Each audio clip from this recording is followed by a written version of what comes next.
Show me how. Okay, guys. Yeah. I'm going to show you what I'm going to do here. I'm going to take a single door. Now this, I believe, was the original sliding door to a single wide. And maybe the entrance door was on the other side. And what I'll do is show you the inside afterwards. Here's a doorbell switch and a small window, and then his door. Okay. I say he.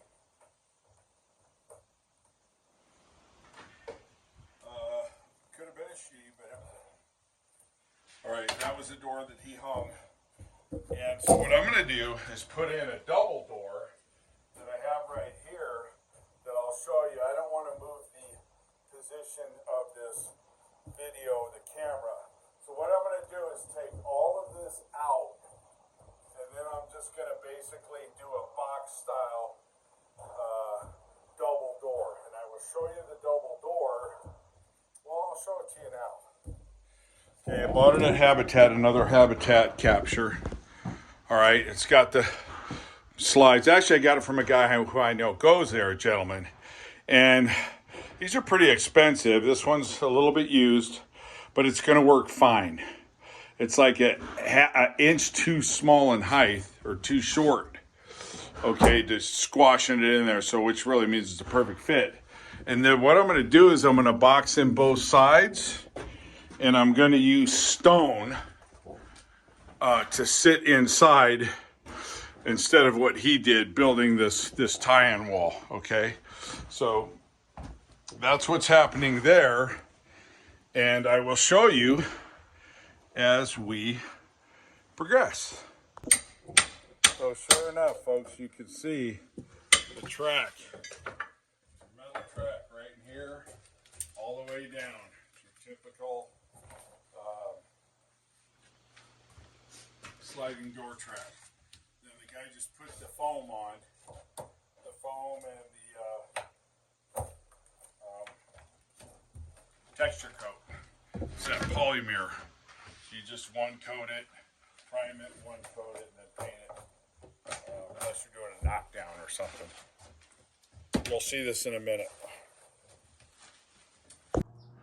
Okay, I'm trying to finish off where I started yesterday. So as you can see, the conversion is taking form.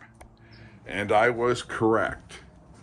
If you look inside of here, you can see the old tracks for the sliding door.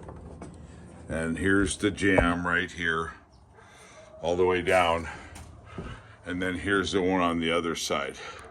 Now these little pop outs the guy did, he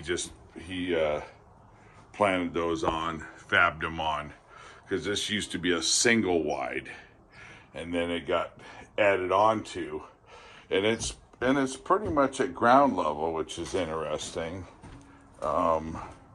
You come in and it's flat, so it really doesn't come off like a mobile home when you go inside. So what I did here, when you go inside, you won't notice except how narrow it is. And of course I raised the heights on that other video. Now, take notice here, I built up the bottom. Ideally, I probably would have liked to put that almost 1.5 inches across here, and I could have had some equal trim all the way around. So I'll have to get a little bit creative with that. But the reason why I put that up, and you can see the flashing I put on there, this big guy flashing right here, I had that available, so that was good, even though there should never be an issue. If there ever is with water, it's not going to be problematic there, especially after I caulk it. I'll caulk the corners. Okay, you're going to want to get in here. Okay, so let's open it up. Door works great. This is just a pre-hung prefab fixed. This panel's fixed, and I don't have any lighting in here, but you can see why I raised the bottom, because usually on these doors, this bottom portion right here has a lot more meat to it. Okay, usually there's like 1.5 inches here, and then your floor will butt to it. So if you were to put this door in, and one didn't take notice of that there's really no flange rise at the very bottom of that door, you'd have big problems. But the door itself is great, brings in a lot of light. Price was way right. I think I got it for $50 off of a guy. And ideally, I wish the door would open on the other side, opposite the kitchen. But I'll have the opening. And then the opening if I want to change it out. And then I'm going to put in a couple outlets here for lamps on the outside.